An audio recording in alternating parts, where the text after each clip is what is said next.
Yeah,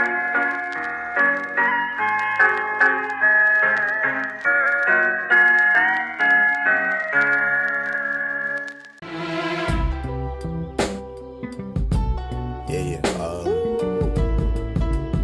yeah, yeah. That's the way every day goes. Every time we've no control. Oke, standby, kamera ready, sound ready, 3, 2, 1, action. Ini laporan keuangan, kalau saya laporkan 8 juta, berarti saya tidak punya keuntungan. Percuma dong saya capek kerja selama ini. Tim-tim yang lain juga kerjanya capek. Makanya tidak punya keuntungan. Gimana? Kalau saya tambah 4 juta jadi 12 juta, kayaknya tidak ada yang curiga deh. Oh, betul. Saya laporkan 12 juta saja. Supaya kan saya juga dapat keuntungannya kan. Oke, 12 juta fix. Dengan yang lain juga pasti nggak.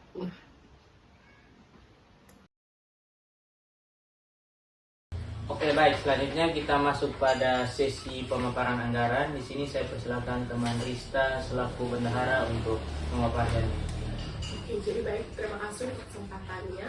Jadi setelah kita meeting bersama dan setelah saya kalkulasi, total anggaran yang kita perlukan itu sekitar 12 juta ya. Itu sudah termasuk merchandise dan transportasi narasumber. Bagaimana, semuanya setuju? Setuju. Siska, bukannya anggarannya waktu itu 8 juta, kok sudah jadi 12 juta ya? Kita diamin aja deh, soalnya kan nanti Rista tersinggung. Tahu sendiri kan, dia itu orangnya cepat tersinggung. Oke.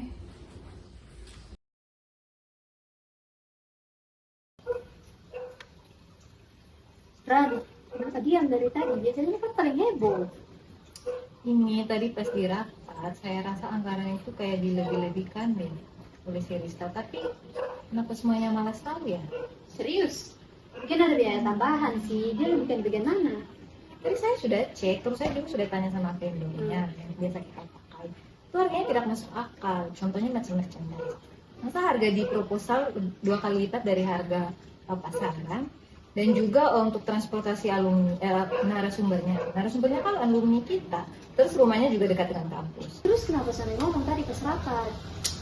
Karena saya takut nanti saya dibilang sok suci, terus cari perhatian, kan mereka punya circle tersendiri.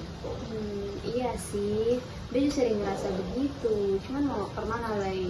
Kan kadang kalau diam Ju, ya bisa dibilang itu setuju tanpa tidak langsung sih.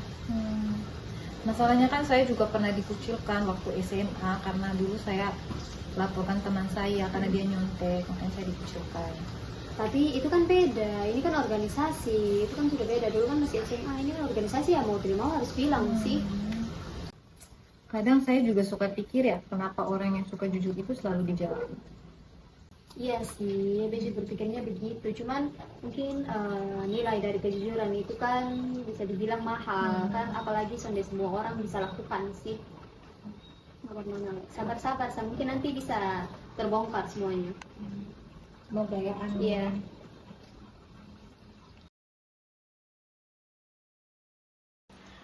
Jadi sekarang semua udah dapat filenya kan. Jadi di situ bisa kalian lihat total pengeluarannya itu 12 juta ya. 4 juta untuk merchandise dan 3 juta untuk transportasi narasumber. Jadi gimana? Semuanya setuju kan? Maaf, tadi saya sudah cek harga merchandise-nya.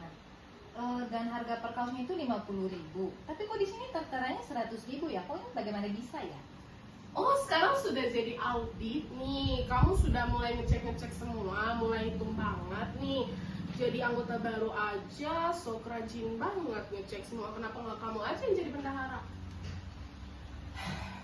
Rani, kan kita kan udah bahas ini. Toh yang penting acara kita sukses. Dan juga kan angka di pasarnya ini kan fleksibel, bisa naik bisa turun. Ini bukan soal biaya, ini soal kepercayaan. Kalau kita manipulasi biaya seperti ini namanya korupsi kecil-kecilan. Kamu pikir semua orang suci kayak kamu, ha? Kamu nggak ngerti ya, kita perlu ngelebihin sedikit untuk tutupin yang lain. Jadi orang idealis banget, zaman sekarang masih idealis kayak gitu, nggak kepake kamu. Tadi saya juga sudah lihat laporannya sih, dan memang ada yang aneh. Saya pikir cuma perasaan saya saja, tapi Tapi di sini sekarang lebih jelas sih peran yang benar. Saya juga ngerasa ada yang kayak gitu sih, ada yang dijangkau dari awal. Cuman ya takut aja untuk jujur. Tapi di sini memang dukung banget sama Rani. Apaan banget sih kalian? Gak percaya banget sama gue? Kalian benar, saya terlalu fokus dengan hasil acara. Saya juga tahu bahwa prosesnya juga harus bersih. Untuk kamu, Rani, saya mohon maaf ya. Saya juga tidak mau jadi musuh siapa-siapa, tapi saya juga tidak mau jadi penonton yang diam. Saya juga awalnya niatnya cuma mau tutup kekurangan saja, tapi lama-lama jadi kebablasan. Maaf ya Rani, maaf ya semua. Ya, Kita semua kan sekarang lagi belajar. Yang penting kita semua sekarang sadar dan tidak boleh melakukan kesalahan yang sama. Nah dari situ kita bisa menjadi tim yang lebih solid dan lebih sehat.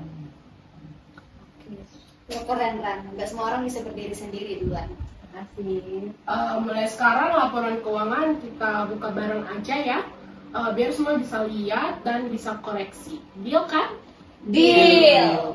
Oke. Dari drama yang telah ditampilkan menunjukkan pesan moral yang kuat tentang pentingnya integritas dan keberanian, terutama dalam menghadapi ketidakadilan di lingkungan yang penuh dengan tekanan sosial maupun solidaritas yang semu. diam terhadap kecurangan sama saja kita membiarkan kejahatan kecil tumbuh menjadi kebiasaan buruk yang merusak integritas organisasi. Melalui tokoh Rani, kita diajak menyadari bahwa berkata jujur dan membela kebenaran bukanlah tindakan. Dan terkadang harus dibayar dengan rasa takut, kecemasan, dan bahkan dijauhi oleh semua orang. Namun, dengan keberanian satu orang untuk bersuara dapat memicu kesadaran banyak pihak, mengubah arah keputusan, dan menciptakan lingkungan yang lebih jujur dan bertanggung jawab. Drama ini juga menekankan bahwa kepemimpinan sejati adalah yang mau mengingat dan memperbaiki diri, serta bahwa perubahan besar bisa dimulai dari keberanian satu suara minoritas. Diam terhadap kecurangan sama dengan membiarkan kejahatan kecil tumbuh menjadi kebiasaan yang merusak integritas organisasi. Kebiasaan buruk tumbuh menjadi sabar.